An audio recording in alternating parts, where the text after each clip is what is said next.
apakah tanah timbunan yang banyak batunya bisa ditanami durian? Oke, kita bahas. Assalamualaikum warahmatullahi wabarakatuh. Selamat pagi. Ada viewer yang menanyakan, tanam durian di bebatuan, di kota bekas bangunan, apakah bisa hidup dan berbuah? Ini pertanyaan yang sangat menarik, dan memang banyak sekali orang-orang yang memiliki pertanyaan yang sama. Hanya saja kadangkala bertanya itu secara langsung, bukan di video. Baik, kita akan membahas pagi hari ini ya, hari Sabtu tanggal 25 Januari 2025 ya. Alhamdulillah.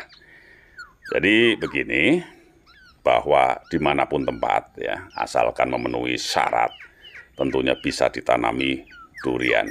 Bagaimana proses penanaman durian yang baik? Tentunya kita sebelum menanam durian itu harus menyiapkan medianya, media tempat untuk menanam bibit duriannya. Yang pertama kita lakukan adalah membuat lubang tanam. Adapun lubang tanam yang bagus itu ukurannya adalah panjang lebarnya, sisi-sisinya adalah 70 cm, 70 cm, dan kedalaman juga 70 cm.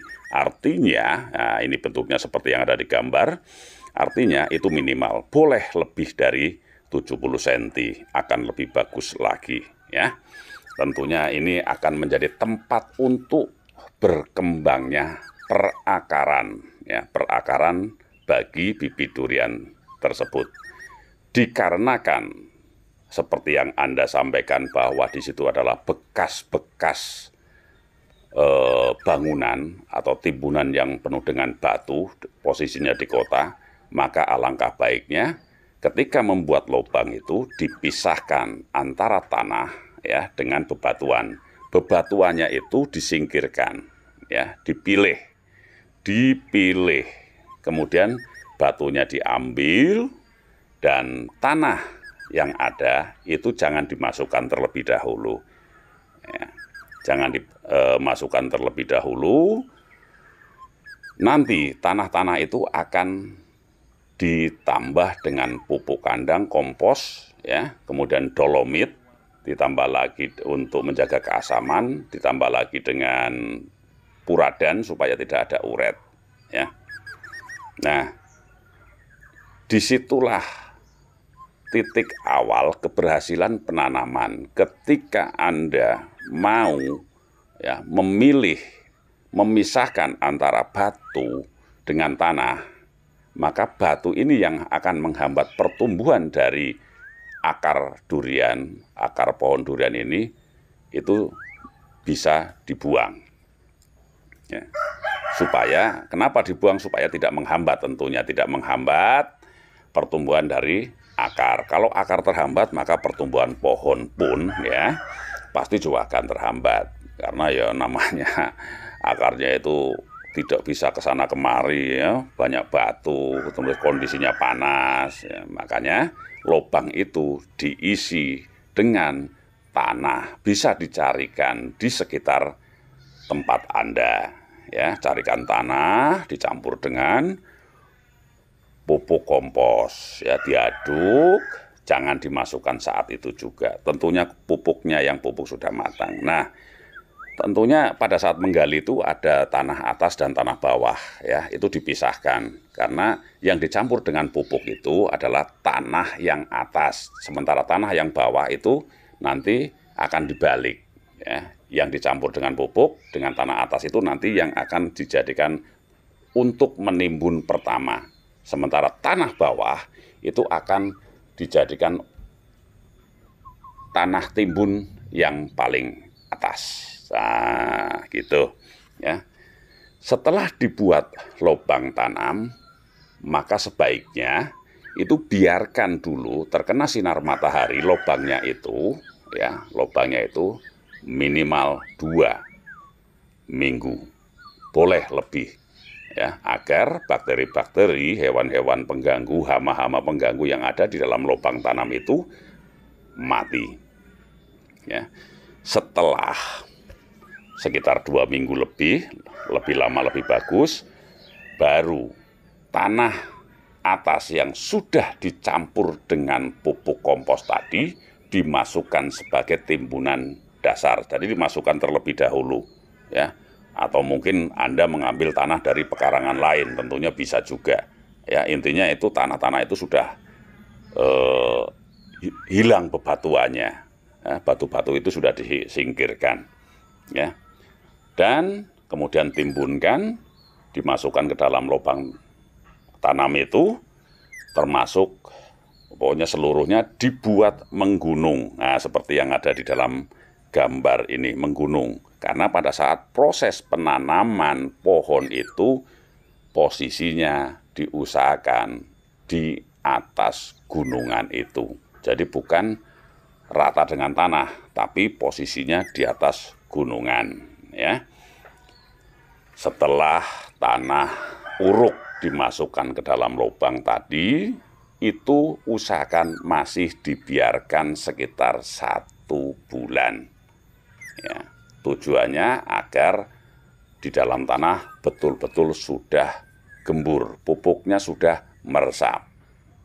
Ya, setelah yakin pupuknya meresap 1 bulan, baru bagian ujung gunungan itu dikoreh, ya, dibuka lagi untuk memasukkan polybag atau bibit dari durian tersebut, ya. Lubangi, buang plastik polybagnya, baru dimasukkan, ratakan batas dari polybag itu. Dengan perlakuan ini, saya yakin sekali bahwa pohon durian akan tumbuh subur. Tentunya per 3 bulan, tapi ingat ya, ini saya ulangi lagi, setelah penanaman tidak usah dilakukan pemupukan terlebih dahulu. Biarkan akar beradaptasi dengan kondisi lingkungan, kondisi tanah yang sudah ada di situ, dan biarkan akar mencari makan dari nutrisi yang sudah disiapkan di awal.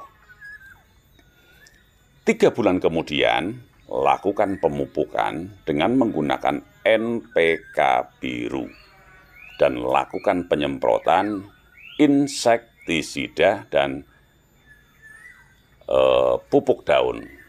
Ya, insektisida tujuannya supaya tidak dimakan ulat-ulat dan hama lain daun-daunnya, ya, oleh ya namanya belalang, mungkin ulat dan sebagainya. Pupuk NPK biru secukupnya, ya. Kemudian ulangi lagi per 3 bulan. Tidak usah dikasih pupuk kandang, karena sifat pupuk kandang ini walaupun sudah matang tetap panas. Ketika tanaman sudah berumur di atas 1 tahun, baru laksanakan pemupukan dengan pupuk kandang. Itu pun harus betul-betul pupuk kandang yang sudah matang. Artinya sudah fermentasi bagus. Jangan sampai mengambil kotoran dari hewan apapun dalam kondisi segar dan diletakkan di perakaran. Pasti tanaman itu tidak akan kuat dan cenderung layu atau bahkan mati. Beli saja, banyak yang menjual pupuk-pupuk kandang yang sudah matang. Pemupukan secara kimia, lakukan pemupukan NPK biru setiap 3 bulan rutin. Dalam 1 tahun berarti dilakukan pemupukan NPK sebanyak 4 kali. Lakukan penyemprotan dengan gandasil daun, ya, per 3 bulan juga, untuk merangsang pertumbuhan kesuburan dari daun-daun pohon durian yang kita tanam. NPK untuk menyuburkan baik dari bawah dengan sistem timbun, dan gandasil atau obat lain perangsang tumbuh menggunakan melalui daun, lakukan juga. Dan lakukan juga penyemprotan untuk mengantisipasi serangan dari hama.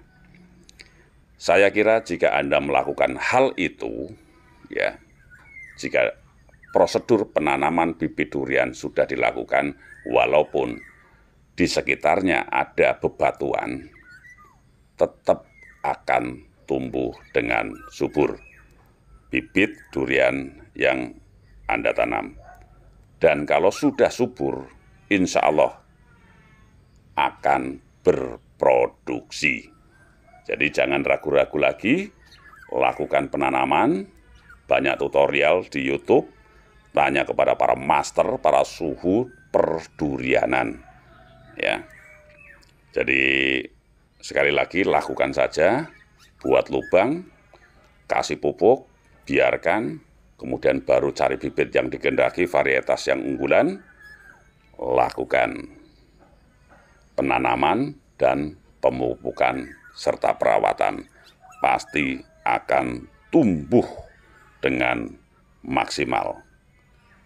Ya, ada beberapa tempat yang sudah saya bantu untuk penanaman dan alhamdulillah duriannya sudah berproduksi. Kiranya itu yang bisa saya sampaikan. Mohon maaf jika ada kekeliruan dalam berkata dan penyampaian materi tentang menanam di lokasi yang banyak batunya. Sekali lagi mohon maaf, semoga bermanfaat bagi Anda, bermanfaat bagi kita semua. Mohon beri masukan di kolom komentar. Billahi taufik wal hidayah. Wassalamualaikum warahmatullahi wabarakatuh. Petani adalah profesi yang luar biasa. Tetap semangat dan sukses.